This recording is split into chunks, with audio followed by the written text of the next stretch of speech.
ಬೆಟ್ಟದಂತೆ ಅಚಲವಾದ ಮನಸ್ಸು, ಸಮುದ್ರದಷ್ಟು ಆಳವಾದ ಚಿಂತನೆ, ಹೊರಗಿನಿಂದ ನೋಡಲು ಗಂಭೀರ, ಶಾಂತ ಮತ್ತು ಹೆಚ್ಚು ಮಾತನಾಡದ ವ್ಯಕ್ತಿ. ಆದರೆ ಒಳಗೊಳಗೆ ಸಾವಿರ ಕನಸುಗಳನ್ನು ಹೊತ್ತುಕೊಂಡು ಜೀವನದಲ್ಲಿ ಏನಾದರೂ ಸಾಧನೆ ಮಾಡಬೇಕೆಂಬ ಅಚಲ ಸಂಕಲ್ಪವನ್ನು ಹೊಂದಿರುವ ಅಪರೂಪದ ವ್ಯಕ್ತಿಗಳು ಮಕರ ರಾಶಿಯವರು.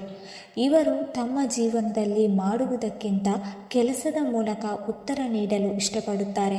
ಯಾರಿಗೂ ಅನಾವಶ್ಯಕವಾಗಿ ತೊಂದರೆ ಕೊಡಲು ಇಷ್ಟಪಡುವುದಿಲ್ಲ. ಆದರೆ ಯಾರಾದರೂ ತಮ್ಮ ನಂಬಿಕೆಗೆ ದ್ರೋಹ ಮಾಡಿದರೆ ಅವರನ್ನು ಮತ್ತೆ ಜೀವನದಲ್ಲಿ ನಂಬುವುದು ಬಹಳ ಕಷ್ಟ.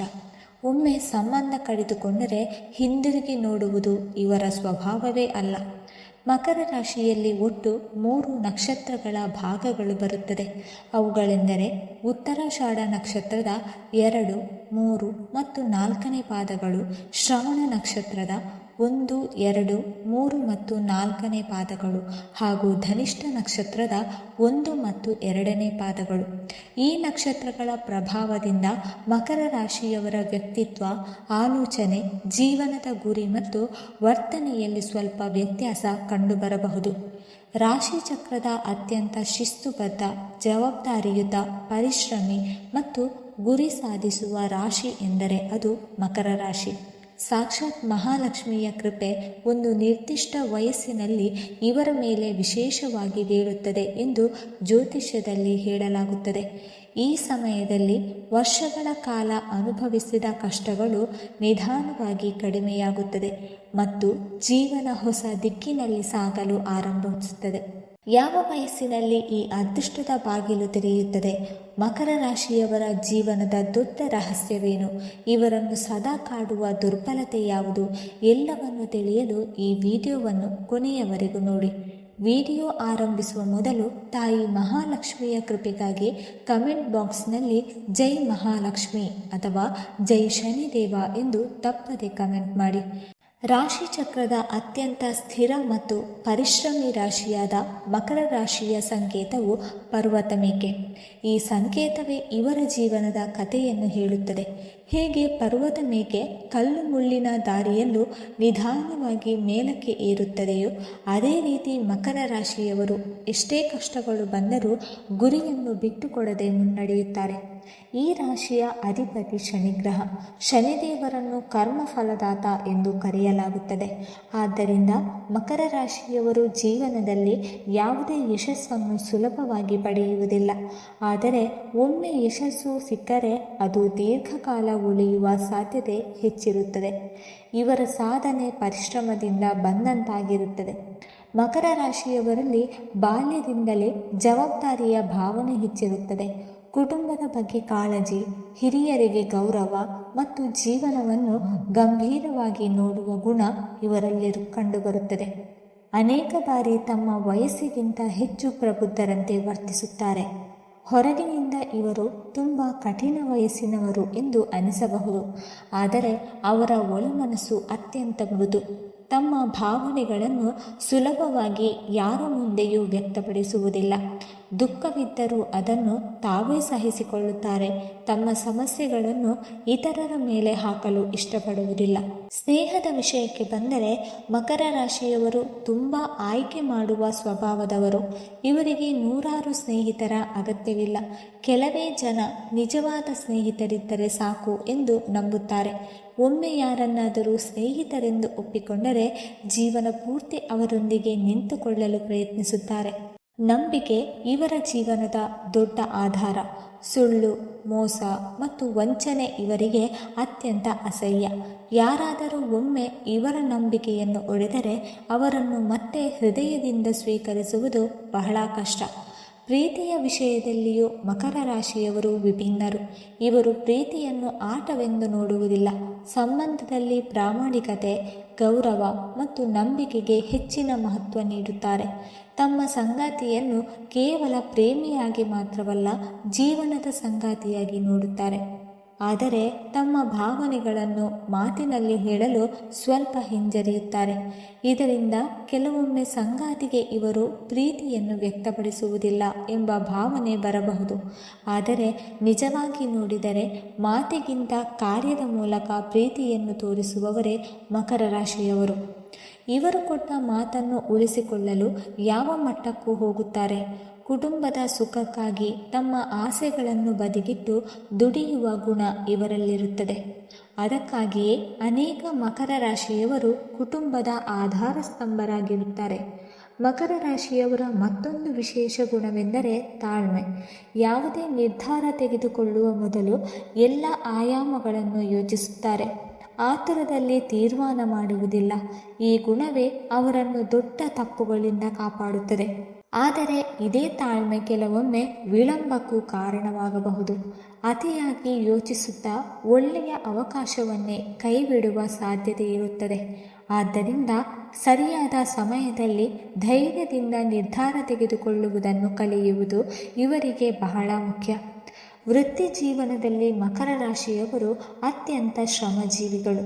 ಇವರಿಗೆ ಆಡಳಿತ, ಸರ್ಕಾರಿ ಉದ್ಯೋಗ, ಬ್ಯಾಂಕಿಂಗ್, ಲೆಕ್ಕಪತ್ರ, ನಿರ್ಮಾಣ ಕ್ಷೇತ್ರ, ಕೃಷಿ, ಕೈಗಾರಿಕೆ, ಕಾನೂನು, ಶಿಕ್ಷಣ, ಇಂಜಿನಿಯರಿಂಗ್, ನಿರ್ವಹಣೆ ಹಾಗೂ ಸ್ವಂತ ಉದ್ಯಮಗಳಲ್ಲಿ ಉತ್ತಮ ಯಶಸ್ಸು ಸಿಗಬಹುದು.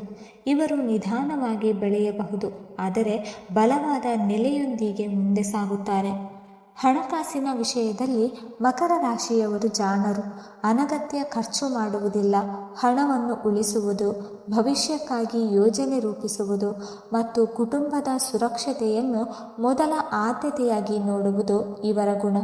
ಈ ಕಾರಣದಿಂದ ಜೀವನದ ನಂತರದ ಹಂತದಲ್ಲಿ ಉತ್ತಮ ಸ್ಥಿರತೆ ಪಡೆಯುವ ಸಾಧ್ಯತೆ ಹೆಚ್ಚು. ಆದರೆ ಮಕರ ರಾಶಿಯವರ ದೊಡ್ಡ ದುರ್ಬಲತೆಯೂ ಇದೆ. ಕೆಲವೊಮ್ಮೆ ಇವರು ಕೆಲಸದಲ್ಲಿ ಸಂಪೂರ್ಣ ಮುಳುಗಿ ತಮ್ಮ ಆರೋಗ್ಯ, ವಿಶ್ರಾಂತಿ ಮತ್ತು ಕುಟುಂಬದ ಸಂತೋಷವನ್ನು ಕಡೆಗಣಿಸಬಹುದು.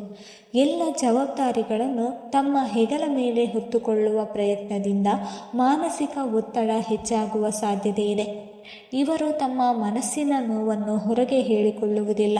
ಒಂಟಿಯಾಗಿ ಎಲ್ಲವನ್ನು ಸಹಿಸಿಕೊಳ್ಳುವ ಗುಣದಿಂದ ಕೆಲವೊಮ್ಮೆ ಏಕಾಂತದ ಭಾವನೆ ಕಾಡಬಹುದು.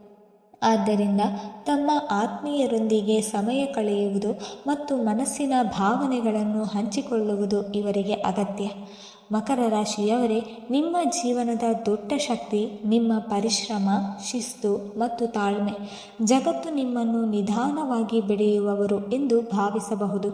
ಆದರೆ ನೀವು ಒಂದೊಮ್ಮೆ ಶಿಖರ ತಲುಪಿದರೆ ಅಲ್ಲಿಂದ ನಿಮ್ಮನ್ನು ಕೆಳಗೆ ಇಳಿಸುವುದು ಸುಲಭವಲ್ಲ. ಮುಂದಿನ ಭಾಗದಲ್ಲಿ ಮಕರ ರಾಶಿಯವರ ಆರೋಗ್ಯ, ಜೀವನದ ದೊಡ್ಡ ತಿರುವು, ಯಾವ ವಯಸ್ಸಿನಲ್ಲಿ ಮಹಾಲಕ್ಷ್ಮಿಯ ವಿಶೇಷ ಕೃಪೆ ದೊರೆಯುತ್ತದೆ, ಅದೃಷ್ಟದ ಬಣ್ಣಗಳು, ಶುಭ ದಿನಗಳು, ಪರಿಹಾರಗಳು ಹಾಗೂ ಯಶಸ್ಸಿನ ಗುಟ್ಟನ್ನು ವಿವರವಾಗಿ ತಿಳಿದುಕೊಳ್ಳೋಣ. ಈಗ ಮಕರ ರಾಶಿಯವರ ಜೀವನದ ಅತ್ಯಂತ ಮಹತ್ವದ ಮತ್ತು ರೋಚಕವಾದ ವಿಷಯದ ಬಗ್ಗೆ ತಿಳಿದುಕೊಳ್ಳೋಣ. ಮಕರ ರಾಶಿಯವರ ಜೀವನವು ಇತರರ ರಾಶಿಗಳಂತೆ ಒಂದೇ ರೀತಿಯಲ್ಲಿ ಸಾಗುವುದಿಲ್ಲ. ಇವರ ಜೀವನದಲ್ಲಿ ಏರಿಳಿತಗಳು ಹೆಚ್ಚು ಇರಬಹುದು. ಕೆಲವೊಮ್ಮೆ ಎಲ್ಲವೂ ಕೈತಪ್ಪುವ ಇರುವಂತೆ ಅನಿಸುತ್ತದೆ. ಇನ್ನೊಮ್ಮೆ ಒಂದೇ ಅವಕಾಶ ಇವರ ಬದುಕನ್ನೇ ಸಂಪೂರ್ಣವಾಗಿ ಬದಲಾಯಿಸುತ್ತದೆ. ಇದೇ ಮಕರ ರಾಶಿಯ ವಿಶೇಷತೆ. ಮಕರ ರಾಶಿಯ ಅಧಿಪತಿ ಶನಿದೇವ. ಶನಿಯನ್ನು ಕೇವಲ ಕಷ್ಟ ಕೊಡುವ ಗ್ರಹ ಎಂದು ಹಲವರು ಭಾವಿಸುತ್ತಾರೆ. ಆದರೆ ಜ್ಯೋತಿಷ್ಯದಲ್ಲಿ ಶನಿದೇವರನ್ನು ನ್ಯಾಯದ ದೇವರು ಮತ್ತು ಕರ್ಮಫಲದಾತ ಎಂದು ಕರೆಯಲಾಗುತ್ತದೆ. ಶನಿ ಯಾರನ್ನೂ ಕಾರಣವಿಲ್ಲದೆ ಶಿಕ್ಷಿಸುವುದಿಲ್ಲ. ಪ್ರತಿಯೊಬ್ಬರ ಕರ್ಮಕ್ಕೆ ತಕ್ಕ ಫಲವನ್ನೇ ನೀಡುತ್ತಾನೆ. ಆದ್ದರಿಂದ ಮಕರ ರಾಶಿಯವರು ಜೀವನದಲ್ಲಿ ಮೊದಲಿಗೆ ಕಷ್ಟಗಳನ್ನು ಎದುರಿಸಿದರೂ ನಂತರ ಸಿಗುವ ಯಶಸ್ಸು ಶಾಶ್ವತವಾಗಿರುತ್ತದೆ ಎಂದು ನಂಬಲಾಗಿದೆ. ಬಾಲ್ಯದಿಂದಲೇ ಮಕರ ರಾಶಿಯವರು ಅನೇಕ ಜವಾಬ್ದಾರಿಗಳನ್ನು ಹೊರುತ್ತಾರೆ. ಕೆಲವರಿಗೆ ಕುಟುಂಬದ ಆರ್ಥಿಕ ಸಮಸ್ಯೆಗಳು, ಕೆಲವರಿಗೆ ಶಿಕ್ಷಣದಲ್ಲಿ ಅಡೆತಡೆ, ಕೆಲವರಿಗೆ ಉದ್ಯೋಗದಲ್ಲಿ ವಿಳಂಬ ಅಥವಾ ಮಾಡಿದ ಕೆಲಸಕ್ಕೆ ತಕ್ಕ ಗೌರವ ಸಿಗದ ಅನುಭವವಾಗಬಹುದು. ಆದರೆ ಇವೆಲ್ಲವೂ ಇವರ ವ್ಯಕ್ತಿತ್ವವನ್ನು ಮತ್ತಷ್ಟು ಗಟ್ಟಿಗೊಳಿಸುತ್ತದೆ. ವೃತ್ತಿ ಜೀವನದ ವಿಷಯಕ್ಕೆ ಬಂದರೆ ಮಕರ ರಾಶಿಯವರು ಅತ್ಯಂತ ಜವಾಬ್ದಾರಿಯುತ ಉದ್ಯೋಗಿಗಳು.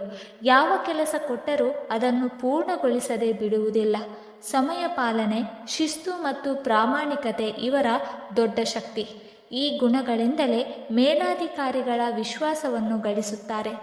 ಆಡಳಿತ, ಸರ್ಕಾರಿ ಉದ್ಯೋಗ, ಬ್ಯಾಂಕಿಂಗ್, ಲೆಕ್ಕಪತ್ರ, ಕಾನೂನು, ಪೊಲೀಸ್, ಸೇನೆ, ಇಂಜಿನಿಯರಿಂಗ್, ಕಟ್ಟಡ ನಿರ್ಮಾಣ, ಕೃಷಿ, ಗಣಿಗಾರಿಕೆ, ಕೈಗಾರಿಕೆ, ರಿಯಲ್ ಎಸ್ಟೇಟ್, ನಿರ್ವಹಣೆ ಹಾಗೂ ಸ್ವಂತ ಉದ್ಯಮಗಳಲ್ಲಿ ಉತ್ತಮ ಸಾಧನೆ ಮಾಡುವ ಸಾಮರ್ಥ್ಯ ಇವರಲ್ಲಿರುತ್ತದೆ.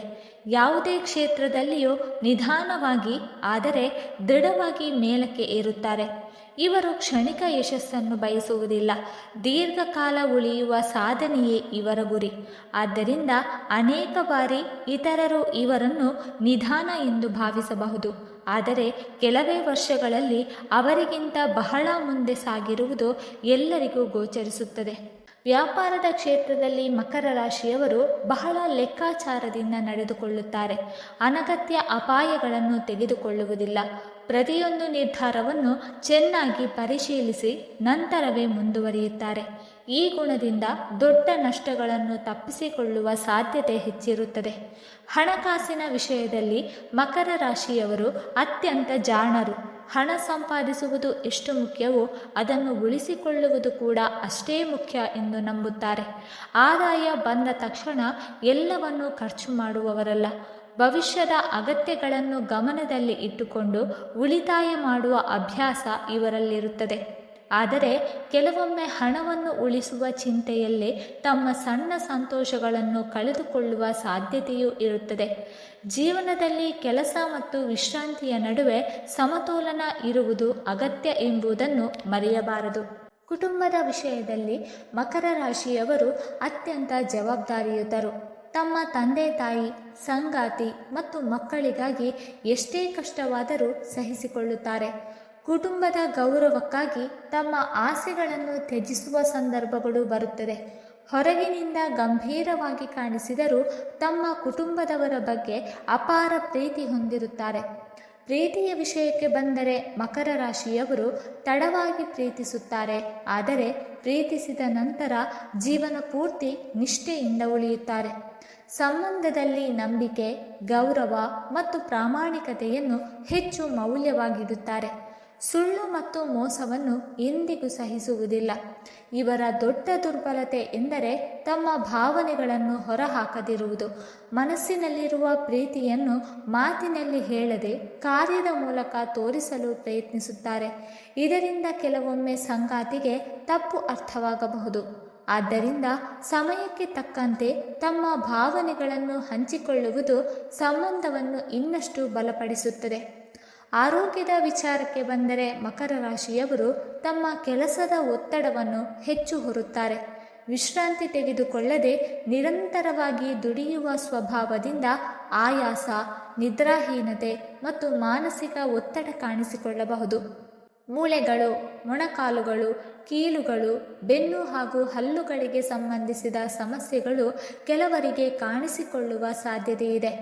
ಆದ್ದರಿಂದ ಕ್ಯಾಲ್ಸಿಯಂಯುಕ್ತ ಆಹಾರ, ನಿಯಮಿತ ವ್ಯಾಯಾಮ, ಬೆಳಗಿನ ನಡಿಗೆ ಹಾಗೂ ಯೋಗವನ್ನು ಜೀವನದ ಭಾಗವನ್ನಾಗಿ ಮಾಡಿಕೊಳ್ಳುವುದು ಉತ್ತಮ. ಇದೀಗ ಮಕರ ರಾಶಿಯವರ ಜೀವನದ ಅತ್ಯಂತ ದೊಡ್ಡ ತಿರುವಿನ ಬಗ್ಗೆ ತಿಳಿದುಕೊಳ್ಳೋಣ. ಜ್ಯೋತಿಷ್ಯದ ಪ್ರಕಾರ ಮಕರ ರಾಶಿಯವರ ಜೀವನದಲ್ಲಿ 32ರಿಂದ 38ನೇ ವಯಸ್ಸಿನ ನಡುವೆ ಗಮನಾರ್ಹ ಬದಲಾವಣೆಗಳು ಸಂಭವಿಸುವ ಸಾಧ್ಯತೆ ಇದೆ ಎಂದು ಪರಿಗಣಿಸಲಾಗುತ್ತದೆ. ಆದರೆ ಇದು ಎಲ್ಲರಿಗೂ ಒಂದೇ ರೀತಿಯಲ್ಲಿ ಅನ್ವಯಿಸುವುದಿಲ್ಲ. ವೈಯಕ್ತಿಕ ಜಾತಕದಲ್ಲಿರುವ ಗ್ರಹಸ್ಥಿತಿಗಳು, ದಶಾಭುಕ್ತಿಗಳು ಹಾಗೂ ಕರ್ಮಫಲದ ಆಧಾರದ ಮೇಲೆ ಫಲಿತಾಂಶ ಬದಲಾಗಬಹುದು. ಈ ಅವಧಿಯಲ್ಲಿ ಹಲವು ವರ್ಷಗಳಿಂದ ಮಾಡಿದ ಪರಿಶ್ರಮಕ್ಕೆ ಪ್ರತಿಫಲ ಸಿಗಬಹುದು. ಉದ್ಯೋಗದಲ್ಲಿ ಬಡ್ತಿ, ವ್ಯಾಪಾರದಲ್ಲಿ ಲಾಭ, ಹೊಸ ಮನೆ, ವಾಹನ, ವಿದೇಶಿ ಅವಕಾಶ ಅಥವಾ ಆರ್ಥಿಕ ಸ್ಥಿರತೆ ದೊರೆಯುವ ಸಾಧ್ಯತೆ ಇರುತ್ತದೆ. ಜೀವನದಲ್ಲಿ ಆತ್ಮವಿಶ್ವಾಸ ಹೆಚ್ಚಾಗುತ್ತದೆ. ಅನೇಕ ಮಕರ ರಾಶಿಯವರು ಈ ಸಮಯದಲ್ಲಿ ತಮ್ಮ ನಿಜವಾದ ಸಾಮರ್ಥ್ಯವನ್ನು ಜಗತ್ತಿಗೆ ತೋರಿಸುತ್ತಾರೆ. ಇದುವರೆಗೆ ನಿಮ್ಮನ್ನು ಕಡೆಗಣಿಸಿದ್ದವರೇ ನಿಮ್ಮ ಸಾಧನೆಯನ್ನು ಮೆಚ್ಚುವ ದಿನಗಳು ಬರಬಹುದು. ಆದರೆ ಈ ಸಮಯದಲ್ಲಿ ಒಂದು ವಿಷಯವನ್ನು ನೆನಪಿಡಬೇಕು. ಯಶಸ್ಸು ಬಂದಾಗ ಅಹಂಕಾರ ಬರಬಾರದು. ನಿಮ್ಮನ್ನು ಬೆಳೆಸಿದವರನ್ನು ಮರೆಯಬಾರದು. ಶನಿದೇವರು ವಿನಯವನ್ನು ಬಹಳ ಇಷ್ಟಪಡುತ್ತಾರೆ ಎಂದು ನಂಬಲಾಗಿದೆ. ಮಹಾಲಕ್ಷ್ಮಿಯ ಕೃಪೆ ಮತ್ತು ಶನಿದೇವರ ಆಶೀರ್ವಾದವನ್ನು ಪಡೆಯಲು ಕೆಲವು ಶುಭ ಆಚರಣೆಗಳನ್ನು ಆಚರಿಸಬಹುದು. ಪ್ರತಿ ಶನಿವಾರ ಬೆಳಿಗ್ಗೆ ಅಥವಾ ಸಂಜೆ ಶನಿದೇವರನ್ನು ಭಕ್ತಿಯಿಂದ ಸ್ಮರಿಸಿ. ಸಾಧ್ಯವಾದರೆ ಎಳ್ಳೆಣ್ಣೆಯ ದೀಪ ಹಚ್ಚಿ ಪ್ರಾರ್ಥನೆ ಮಾಡಿ. ಹಿರಿಯರಿಗೆ ಗೌರವ ನೀಡಿ. ಬಡವರಿಗೆ ನಿಮ್ಮ ಸಾಮರ್ಥ್ಯಕ್ಕೆ ತಕ್ಕಂತೆ ದಾನ ಮಾಡಿ ಮತ್ತು ಪ್ರಾಣಿಗಳಿಗೆ ಆಹಾರ ನೀಡುವುದು ಶುಭಕರವೆಂದು ಪರಿಗಣಿಸಲಾಗಿದೆ. ಪ್ರತಿ ಶುಕ್ರವಾರ ಸಂಜೆ ತಾಯಿ ಮಹಾಲಕ್ಷ್ಮಿಗೆ ತುಪ್ಪದ ದೀಪ ಹಚ್ಚಿ ಕಮಲದ ಹೂವು ಅಥವಾ ಲಭ್ಯವಿರುವ ಹೂವಿನಿಂದ ಪೂಜೆ ಮಾಡಿ. ಮನೆಯಲ್ಲಿ ಸ್ವಚ್ಛತೆ ಮತ್ತು ಸಕಾರಾತ್ಮಕ ವಾತಾವರಣವನ್ನು ಕಾಪಾಡುವುದು ಕೂಡ ಮಹತ್ವದ್ದಾಗಿದೆ.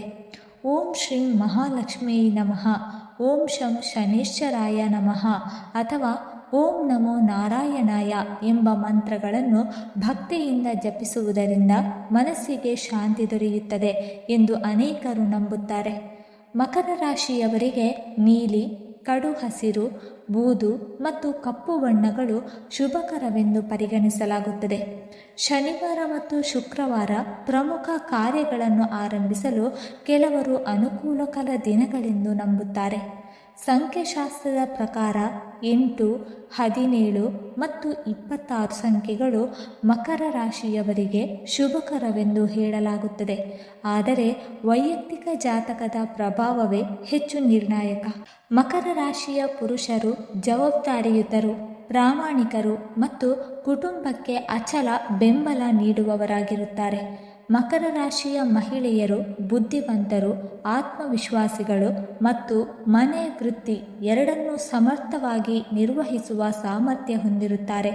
ಕೊನೆಯದಾಗಿ ಮಕರ ರಾಶಿಯವರಿಗೆ ಒಂದು ಅಮೂಲ್ಯ ಸಂದೇಶ. ನಿಮ್ಮ ಜೀವನದ ವೇಗ ಇತರರಿಗಿಂತ ನಿಧಾನವಾಗಿದೆ ಎಂದು ಎಂದಿಗೂ ಬೇಸರ ಪಡಬೇಡಿ. ಪ್ರತಿಯೊಬ್ಬರ ಪ್ರಯಾಣ ವಿಭಿನ್ನವಾಗಿರುತ್ತದೆ. ನೀವು ನಿಧಾನವಾಗಿ ಏರುತ್ತಿದ್ದೀರಿ ಎಂದರೆ ಅದು ದುರ್ಬಲತೆಯಲ್ಲ, ಅದು ನಿಮ್ಮ ಬಲವಾದ ಅಡಿಪಾಯದ ಸಂಕೇತ. ನಿಮ್ಮ ಪರಿಶ್ರಮವನ್ನು ಯಾರೂ ನೋಡದಿದ್ದರೂ ದೇವರು ನೋಡುತ್ತಿದ್ದಾನೆ ಎಂಬ ನಂಬಿಕೆಯನ್ನು ಉಳಿಸಿಕೊಳ್ಳಿ. ಪ್ರತಿಯೊಂದು ಸತ್ಯನಿಷ್ಠೆ ಪ್ರಯತ್ನಕ್ಕೂ ಒಂದು ದಿನ ಫಲ ಸಿಗುತ್ತದೆ. ಇಂದು ನೀವು ಸುರಿಸುವ ಬೆವರು ನಾಳೆ ನಿಮ್ಮ ಕುಟುಂಬದ ಸಂತೋಷಕ್ಕೆ ಕಾರಣವಾಗಬಹುದು. ಇತರರ ಯಶಸ್ಸನ್ನು ನೋಡಿ ನಿಮ್ಮನ್ನು ನೀವು ಹೋಲಿಸಿಕೊಳ್ಳಬೇಡಿ. ನಿಮ್ಮ ಗುರಿಯ ಮೇಲೆ ಗಮನವಿಟ್ಟು ನಿರಂತರವಾಗಿ ಮುಂದೆ ಸಾಗಿರಿ. ತಾಯಿ ಮಹಾಲಕ್ಷ್ಮಿಯ ಕೃಪೆ, ಶನಿದೇವರ ಆಶೀರ್ವಾದ ಮತ್ತು ನಿಮ್ಮ ಸತ್ಕರ್ಮಗಳು ನಿಮ್ಮ ಜೀವನವನ್ನು ಸುಖ, ಶಾಂತಿ ಮತ್ತು ಸಮೃದ್ಧಿಯಿಂದ ತುಂಬಿಸಲಿ ಎಂದು ಹಾರೈಸುತ್ತಾ ಈ ಭಾಗವನ್ನು ಇಲ್ಲಿಗೆ ಮುಗಿಸುತ್ತೇನೆ. ವೀಕ್ಷಕರೇ, ಈ ಮಾಹಿತಿ ನಿಮಗೆ ಇಷ್ಟವಾಗಿದ್ದರೆ ದಯವಿಟ್ಟು ಲೈಕ್ ಮಾಡಿ, ಶೇರ್ ಮಾಡಿ ಮತ್ತು ಓಂ ಮಹಾಲಕ್ಷ್ಮಿಯೇ ನಮಃ ಅಥವಾ ಓಂ ಶನೀಶ್ವರಾಯ ನಮಃ ಎಂದು ಕಮೆಂಟ್ ಮಾಡಿ. ಹಾಗೆ ಮುಂದಿನ ವಿಡಿಯೋಸ್ಗಳಿಗಾಗಿ ನಮ್ಮ ಚಾನಲನ್ನು ಸಬ್ಸ್ಕ್ರೈಬ್ ಮಾಡಿಕೊಳ್ಳಿ. ಧನ್ಯವಾದಗಳು.